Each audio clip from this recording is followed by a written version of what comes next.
Standing up in McKinney. This is According to Callus. Apparently on Monday I said the episode was 675, when in fact it was 677. It has been changed. Today's episode is 678, coming to you on the 7th of August, the year of our Lord, 2024. Today I don't have a title. I'll probably come up with one before the end of the program, but I'm going to cover a number of different things. One of them is going to be local. Another one is going to be statewide. Briefly going to touch on a national issue, if you will, and then probably go back to another statewide issue. And I'm not sure that that's going to be the order. So, in other words, stand by. As I say, this is a labor of love. This is, my venue, my platform, if you will. It exists so that, one, I can give you a different idea or a different opinion on what's playing out. It exists so that I can say my piece. But it also exists on the notion that independent thought and independent reporting are extremely important. To that end, my default setting is anybody that's doing something independent or outside of the mainstream is worthy of your support and acknowledgement. Now, I'm not saying support, give money. I'm saying just support, meaning pay attention, put some interest into it, invest a little time. To that end, I request that you like, share, and subscribe this here podcast, that you join me at the social media of your choice. The algorithms are stacked against us. The only way we can overcome that is by our joint efforts. The difference is between a communal effort and a communistic effort is, in a communal effort, everybody agrees to do something on their own, and they do it to the extent that they're comfortable doing it. When you're doing a communal or a communist version of it, everybody does it whether it's with their blessing or not, without their agreement or not, and they're usually forced to do it at threat of violence by the point of a gun. Just saying. So if you'll be kind enough to rate or review this program for me, put in the couple of minutes effort, it would be very much appreciated. Reminder, I have a page, I have a group at Facebook. I'm a pro at Gab. I drop in at MeWe, and you can still find this program, at least in part, over at over at YouTube. That being said, there's a lot of stuff going on, so let's get down to it. All right, item number 1. Our federal government is run by Fiat. What do I mean by that? Meaning we have a executive branch that basically makes rules, throws them down, and nobody says anything about it or does anything about it. To a large extent, that was allowed to be accomplished also through bureaucratic executive offices under the executive branch, i.e. the 3-letter agencies. Now, SCOTUS, for better or for worse, has reined that in significantly. One would only hope that there will be some significant pushback and some more strong decisions coming out of the courts. Basically, the issue is that unelected people don't get to make a decision and enforce it upon us. There is a reason that laws are made. The people that are always telling us that we live in a democracy are the first people to run around and say, hey, this is what this executive department says, so we must do it. It doesn't matter that you didn't get a vote. It didn't matter that they didn't listen to any of you. This is just the way it's going to be. Well, I'm not on board with that. I think that's a huge mistake. So, what are you going to do about it? Well, therein lies the rub. So we're counting on the courts to fix an error that I will tell you is probably asking for too much. See, when the courts get ahead of the game, the state laws or the states or even some municipalities will push back. They'll ignore, particularly at the federal level. The government seems to think they're above and immune. So there's supposed to be some tension. That's by design. But when the courts say, yeah, that's outlying or that's outside of the lines of the Constitution, that should be enough. And the states should be happy to help enforce that. Whether they think it's a good idea or not, they ought to, just out of devotion to the Constitution, out of the respect for the representative republic that we live in, do those things. But sadly, they don't. They let us down all the time, which is why we have a government by fiat. And fiat is essentially a synonym for fake, if you will, because I said so. Now, that wasn't adequate enough for most of us when we were, preteens living at home with our parents. The answer, because I said so, was generally not sufficient. However, if you were like me and you said, yeah, Dad, that's not good enough, the usual response was, well, this is my house. You live here. I feed you. You live by my rules, or some variation thereof. Now, that's a very compelling argument. It's not fair. It doesn't answer the question, but it also asserts the power that's at play here. And I really think this is what we're dealing with, and the federal government gets involved in a lot of things. They just say, well, we have the money, we have the power, you're going to do what we say, we're going to punish you. And the only legitimate mechanism to fight back against this is at the state level. Now, some would argue that international or extremely large corporations can and will do that. But I would say is those very large international corporations, in fact, many times own the government or certain agents within the government, or certainly the regulatory agency that is supposed to oversee them. And by own them, I just mean they dictate the terms on which they do their business and, quite frankly, probably pay the salary of a lot of people that are there. If not now, it was 2 years ago when they were working for that company before they went into government. You see, the revolving door of government service does not, in fact, serve us, we the people. It serves the corporations. It serves the oligarchy. It serves everybody but the people that actually put the government in place in the first place. And that's just something that, you need to sober up on. You need to understand the game that we're playing in. A friend of mine likes to say, until you fix 2020, nothing else matters. Okay, I agree 2020 was a mess. I agree there were problems in 2020 that need to be addressed. But the problem is there's no going back. You can't go back and fix something that's already happened. You can't go back and change history. But I think in fairness, what the guy's trying to communicate is until you address the underlying issue, until you address how those things happened in 2020, you can't expect a different result. You can't move forward or get anything done if you don't deal with the cause of failure back in 2020. And in that regard, I wholeheartedly agree. Whether you're in business or whether you were in the military or whether, you just live life, you want to understand what the core failure was. Some people call it a root analysis, whatever. I don't care what you call it.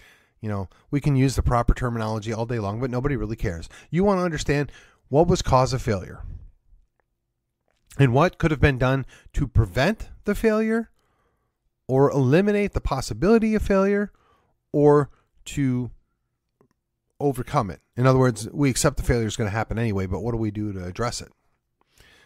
Those are all interesting things, but I don't see that we're really doing any of that, at least at the grassroots, interpersonal level.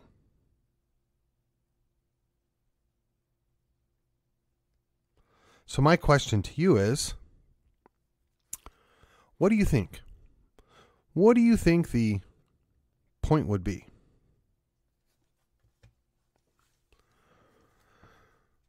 I don't have an answer here. I mean, we have machines that nobody wants to do away with. And when I say nobody wants to do away with, the people that are elected, that are in charge, they have a vested interest in continuing to use the machines. Now, I don't know why, per se. And to be clear, I don't really think this is an issue in the county I live in. There would be people that argue with me, and I get it. And respectfully, I would say, whatever issues you think might exist in my county, I imagine there are 100 or 1,000 times worse in other counties in Texas, much less the rest of the nation. But if you want to be consistent, yeah, we need to look for a corrective measure with the machines that we don't control. And that's really the issue, right? There is an open software. There is an auditable software. And even the stuff that could be audited isn't really properly audited. And there's no way to really know. And because we can't really know, we can't say with absolute certainty what happened or what the fraud was and to what extent. There's no way to know. The only way to solve it is to get rid of it. The way that you would get rid of it is vote it out. The problem is how do you vote it out? There is an express purpose for those machines. And I will tell you that on the whole, I kind of think they're a net positive when they're run right and when they're auditable. I don't know that they're run right, although I will say in Collin County, I'm fairly confident they're run right. I know they're not audible, or at least not auditable to the fact that what some people would like. But I also wonder if some of those same people have unrealistic expectations. There's more than one side at play here. There's more than one thing. It's not a simplistic, easy answer. And I know that's frustrating because, like I said, 100 times, I'd like to just put away this notion that I could come on here, make bombastic statements, throw my bombs, call it a day, and, light up 42% of the population. But I think that's counterproductive. I try to be a little more objective. I try to be a little more reasonable.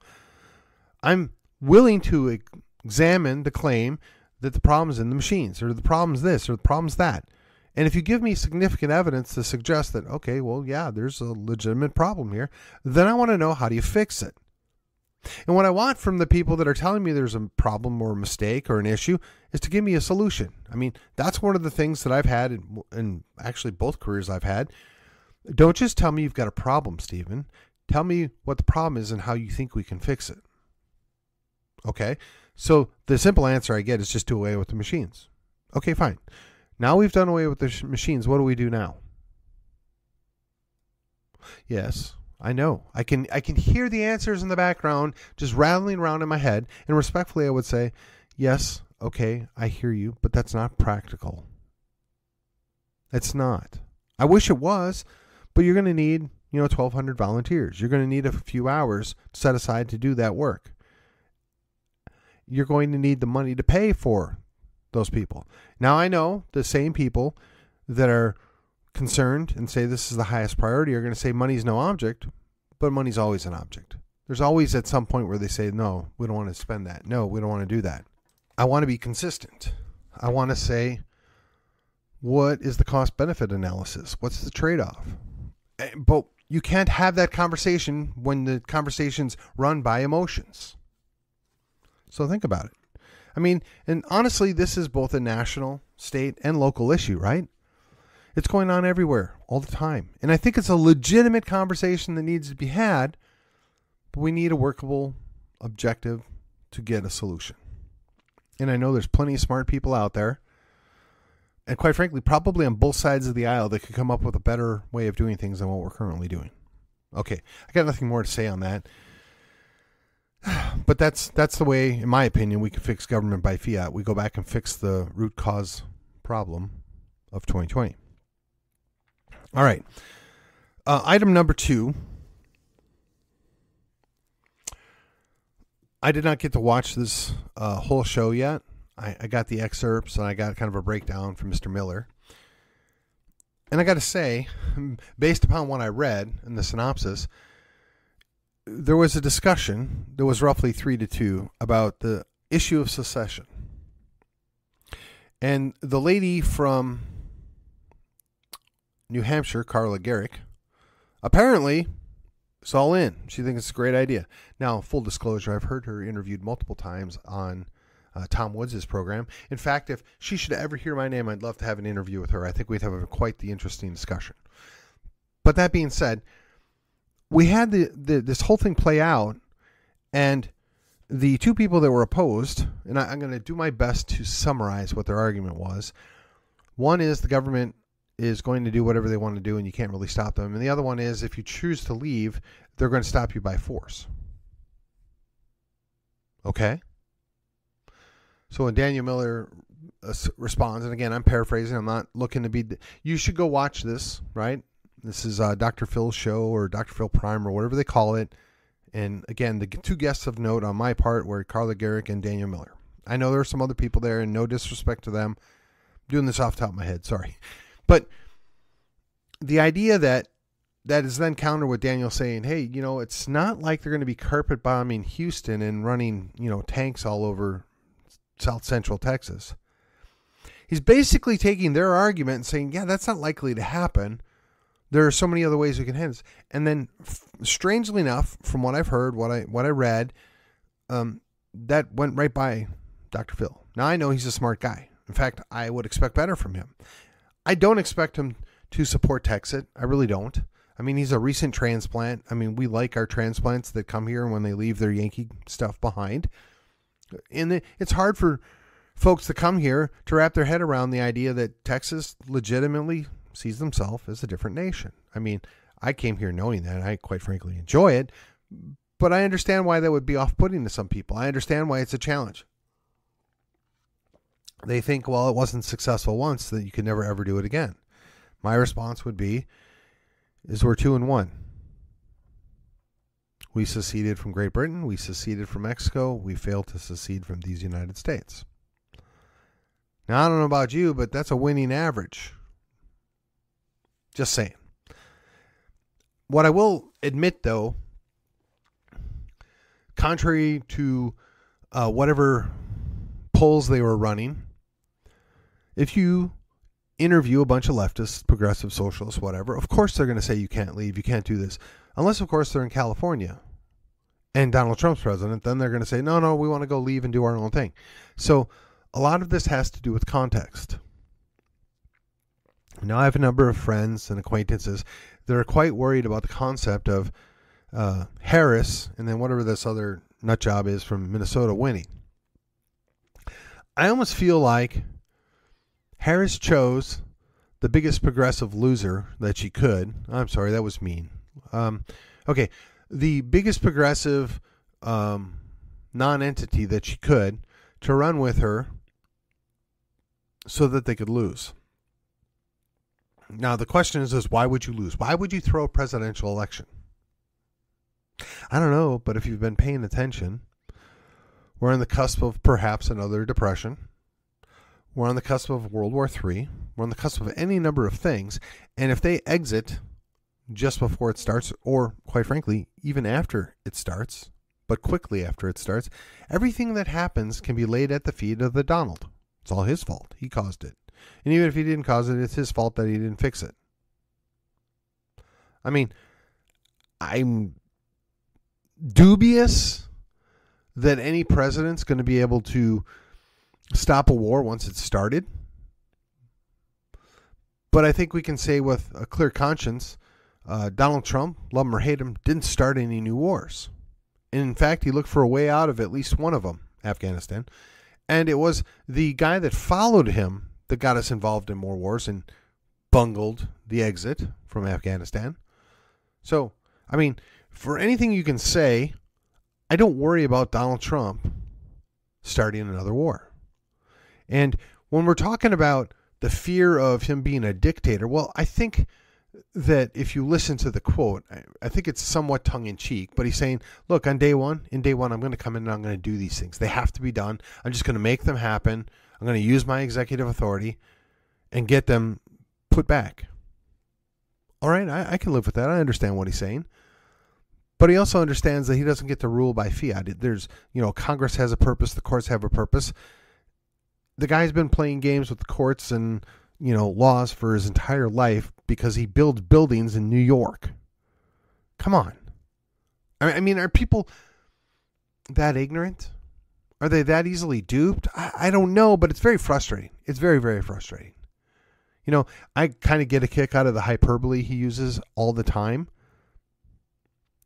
But it's also a little eye-rolling inducing, right? I mean, how many times can something be the greatest or the most beautiful? I know that's him. It's his personality. It doesn't bother me, but it kind of gets old. Okay, so fine. Big deal. If that's the worst of your excuses, or I should say the worst of his offenses that are your excuses, much like the mean tweets, you just need to get over yourself. I mean, I said it again. Realistically, we don't need to be starting any more wars. We don't need to be monkeying around in other countries that we don't have any business being in the first place. We'll probably need to find a way to guide the Russia-Ukraine thing to an ending without a lot more dead people. Probably need to find a way to, well, I don't know if you can ever fix Israel in the Middle East, but at least try and get them to quit shooting at each other, bombing each other, and rocket attacking each other. I mean, maybe it's wishful thinking. Maybe it's asking too much from a guy named Donald, but hey, he at least seems willing to try. What do we got now? Well, I kind of went off the edge there, didn't I? I was trying to be talking about secession. So, but long story short, right? Let's take it back to secession. I've said this time and time again. If you're in a marriage and you're being abused, you have every right to leave that marriage. And at this point, how can we not describe the relationship between these states and the federal government as anything less than abuse? And until you're willing to wrap your head around that, until you're willing to understand that, the civics class, if you got one back in, 1950, or the lack of civics education that we've had since at least the 70s, this is not the way it's supposed to be. This is not the way it was designed. Now, maybe you can say that's the way it is because that's the way it is, and I'll accept that, but it doesn't mean I have to like it. It doesn't mean I have to work with it. In fact, I would encourage you to do everything you can to do away with it, to reverse it, to put it back to the way it was. Now, I don't know if it's going to be possible under the current invasion that we're going under. Sooner or later, the numbers are going to catch up to us. But at least Europe's waking up, at least in part. Maybe there's enough left of old Europe to fight back and hold the ground that they have had for millennia. But we'll see. We'll see. All right, now that we've touched on the secession thing, we've talked about the government by Fiat. When we're talking about this invasion, right? We're talking about the consequences in Europe. The big bugaboo for the last several years have been Christian nationalism. Now, there are a number of issues with this. One, I don't think they have a working definition. And two, I think the working definition changes depending on who's talking and what they're talking about. So I finally have Stephen Wolf's book. I'm working my way through it. I think I'm maybe a chapter or so into it. It's a thick tome, right? It requires a lot of thought, which after reading a nice fiction book, it's a change of pace to say the least.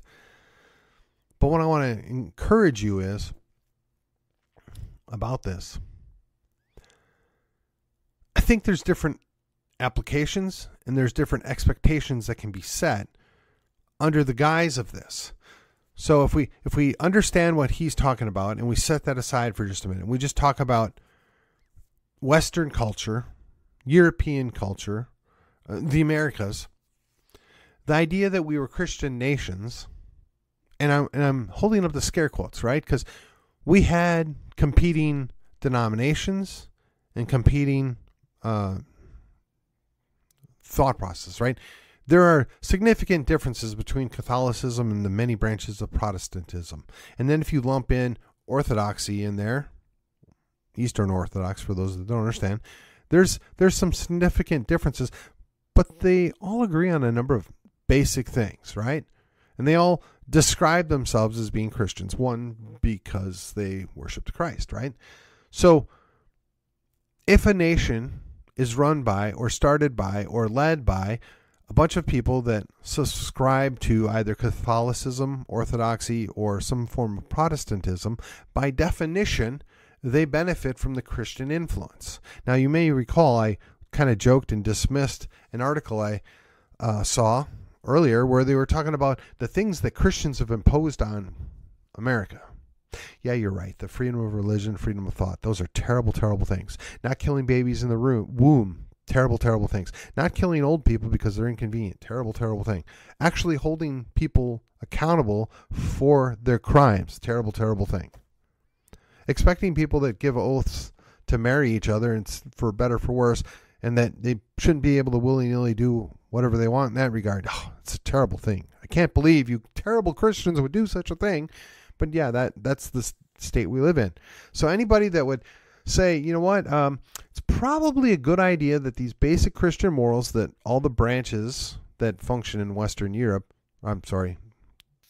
culture agree upon, with the exception of one, the consistent culture of life, which basically says you can't punish people with the death penalty. And I completely understand where they're coming from, but we're going to set that aside for the time being.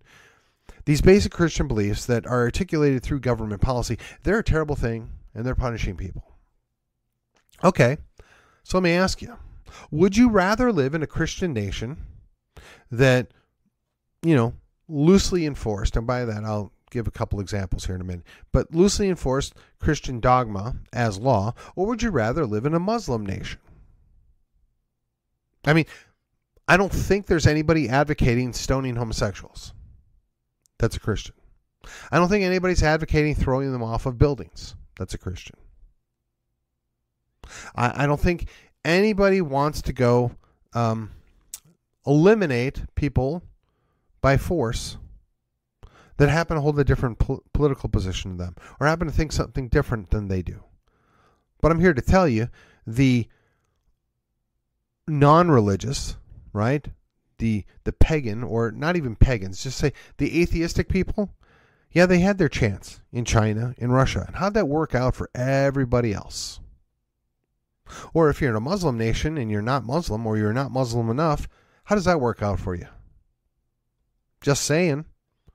I mean, Hinduism's got their own issues, but generally they only really get mad at Muslims that, quite frankly, can't behave themselves.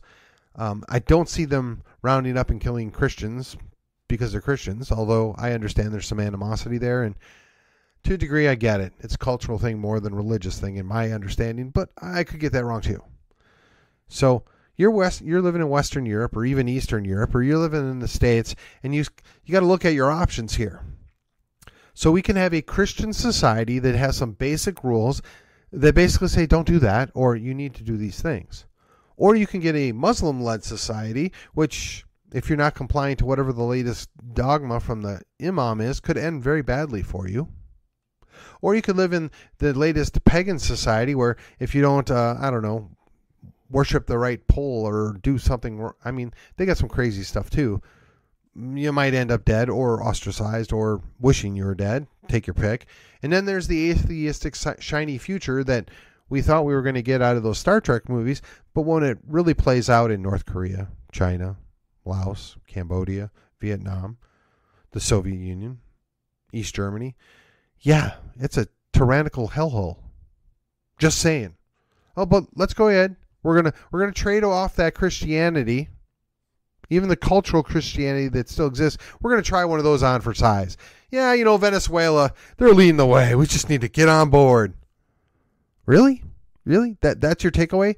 You're so fearful that Christians might actually hold the line on something. You're so fearful that Christians might actually want you to respect the things that created Western culture that you just feel like you need to punish, ostracize, and toss them aside. Now, I get it. It's eventually going to be the case. But the real question is, what are you going to do when the Christians stand up? I don't know that you're going to get the same batch of people that were willing to die so easily. I think there's a pretty solid strain of Christians out there that are like, yeah, you know what? We can kind of let government do their thing as long as they stay in their lane. But when government oversteps too much, yeah, we're going to do something about that. I mean, you look no further than the black robes, right? A lot of Presbyterian pastors were leading the way during the American Revolution, right? And for that matter, if you doubt me, look at all the Jesuits that helped overthrow governments to go the communist way. I mean, maybe not a good example, maybe not a good outcome, but it happens, right? I honestly have a really hard time finding anywhere in my head that I can see Christianity and communism is compatible. It's really easy to critique capitalism. It doesn't stay compatible with Christianity. Well, I'm pretty sure the Christian faith presupposes private property, and if you have privately owned property, there's certain things that you can do, and we need to respect that. Just saying. Render unto Caesar the things that are Caesar's, but it doesn't end there. It says render unto God things that are God's. And if you believe that everything came from God, then really it doesn't belong to Caesar, now does it? Unless Caesar happened to legitimately provide it to you, most likely paid for by stealing from you in the first place, but there is that. All right, so I have covered that. I feel comfortable with the idea that this Christian nationalism stuff, where it's the latest and greatest fear of anybody left of center, guys, you don't have to worry about anything. If anything, you ought to be congratulating us for beating off a far worse outcome by showing up at the ballots. Or, I'm sorry, showing up at the ballot box, excuse me. But, you can continue on. You can pretend that we're, not the guardians of Western culture. You can do that and see how you like it when the Western culture's gone. Pretty sure there's a whole lot of millennials and Gen Zs out there that are going to be shocked to death when they're living like they do in Venezuela. I guess some of it's being experienced in Europe right here, right now. Don't worry, they're going to learn to submit or lose their head. All right, last item.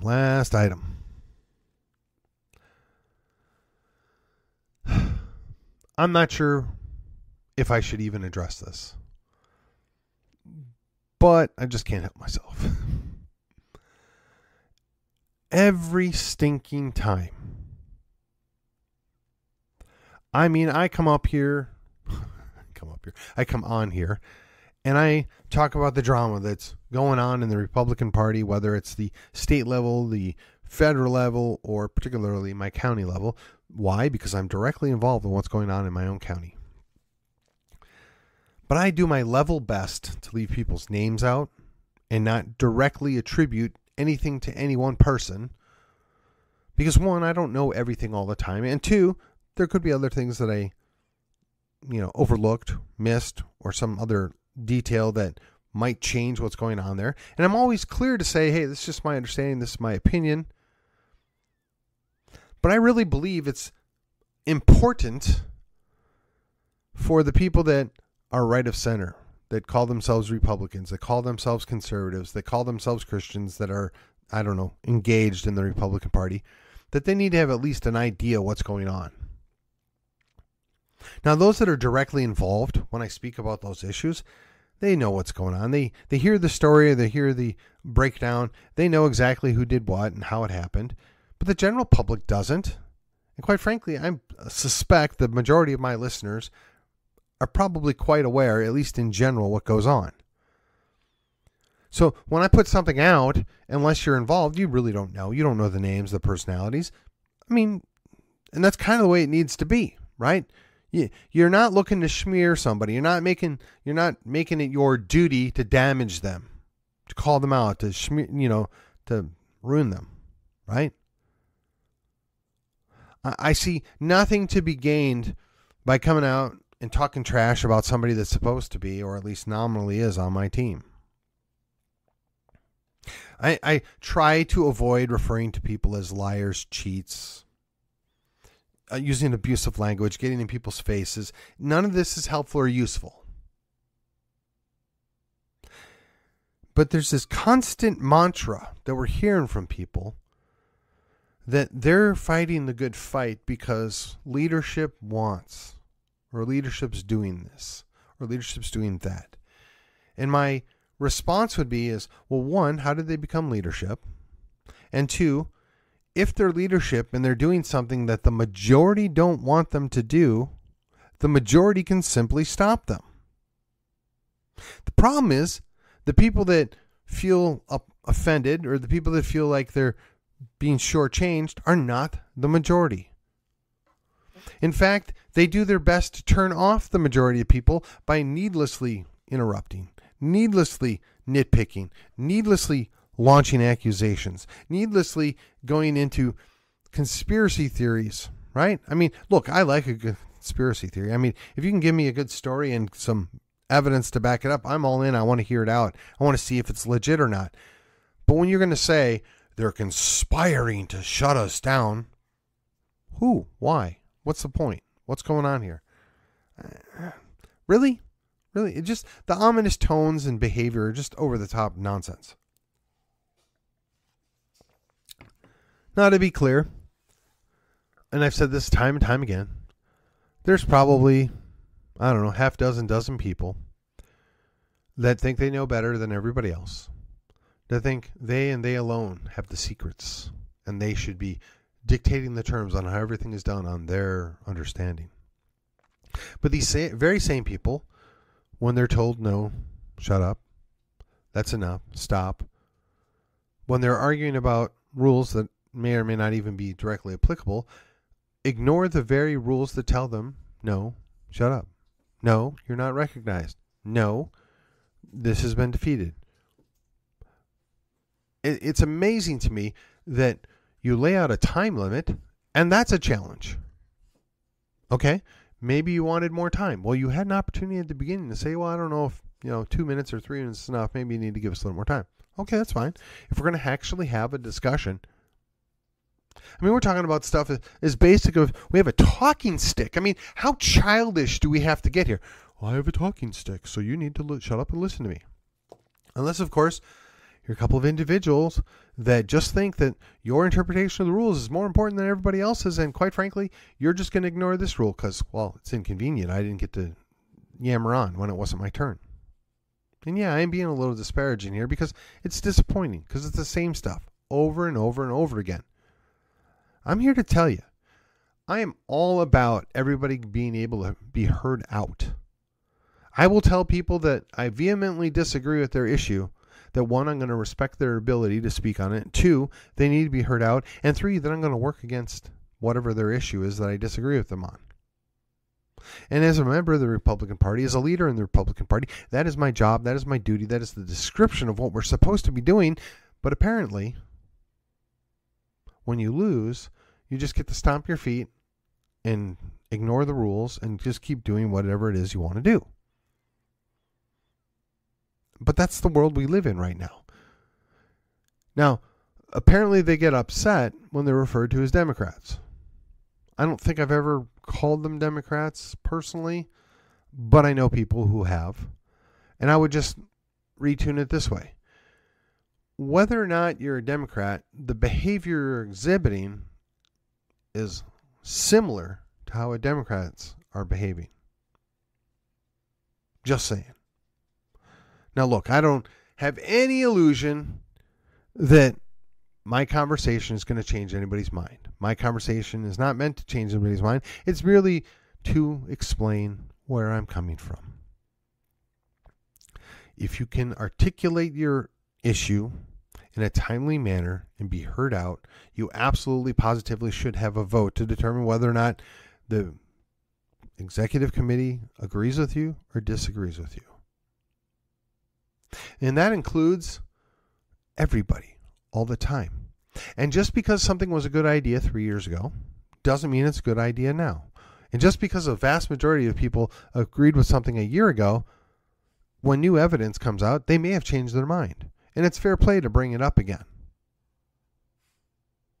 Now, I also believe you shouldn't be bringing up the same thing over and over and over again. And I also believe that, if somebody goes to the trouble to actually do something, you ought to be able to hear them out.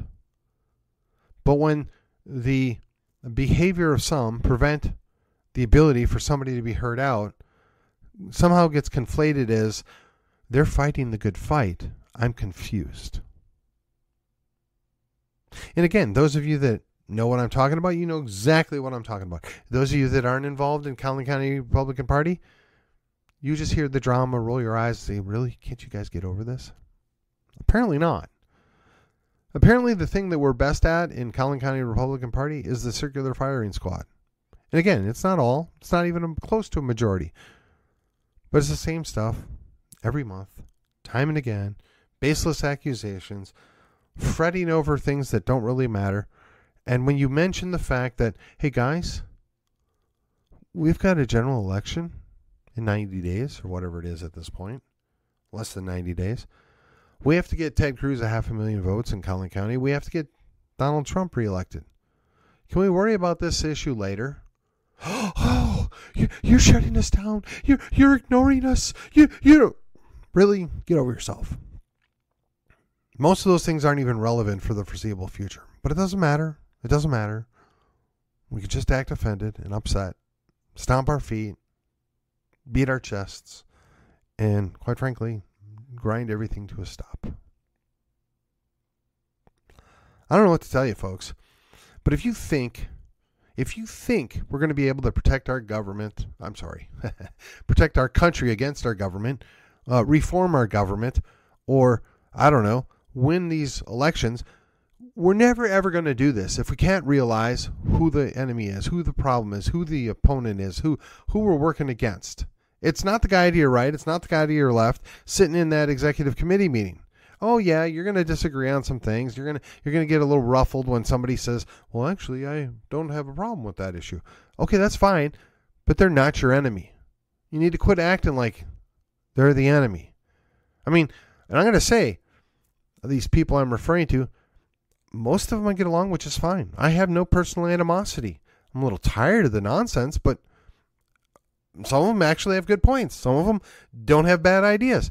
Some of the stuff is worthy of discussion. But when we have the discussion and you didn't get the result you wanted, don't stomp your feet and get all upset. Just accept that, hey, we don't agree with you at this time. Or maybe you need a better argument. Or maybe it's not the appropriate time to discuss this. Or maybe you're just wrong. I mean, look, I got to say, as an aside, one of the best things about my wife and my relationship is she has zero problem telling me when she thinks I'm wrong. She has zero problem confronting me if she thinks that I've overreacted. She has zero problem calling me out when she thinks I stepped out of line. And I love that about her. Now, I might get angry at the moment. I might, push back. But I respect the heck out of it. I love it that she's willing to do that. And I've told her and encouraged her to do it. If you think I'm wrong, it's your job. I do the same thing, but quite frankly, most of the stuff where I'm wrong, I'm going to defer to her because she's quite smarter than I am in other things. Or shall I say quite a bit smarter than I am in a few things. But there's a lot of other stuff where she's like, yeah, that's great. I agree. That's spot on. Or have you considered this? And how does that work with this? Oh, yeah, that's this. Oh, man, that's great. It's a team. It's a team effort. And if I were to wig out and see my wife as my enemy because we disagreed on 5% of things, do you think that we would ever be able to get anything done? I think you know the answer to that. And I really wish the folks at my party would remember that. We're basically a large family. And somebody's going to always be the crazy Uncle Bill or the wacko cousin Joe. Okay, but we're still part of the same family. We want the same things. Well, I got nothing more for today. It's been a long episode. It's late. Let me get this out. Y'all enjoy your evening, and I'll be back to see you again on Friday. Until then, I will see you on the other side. TexianPride.com is the destination for Texans who want to show off their love for Texas. We don't settle for mediocre. Our shirts are made from 100% high-quality athletic cotton. They're cool, comfortable, and designed to fit and flatter any body type. Follow us on Facebook and Instagram. Visit TexianPride.com for your next stylish Texas tee.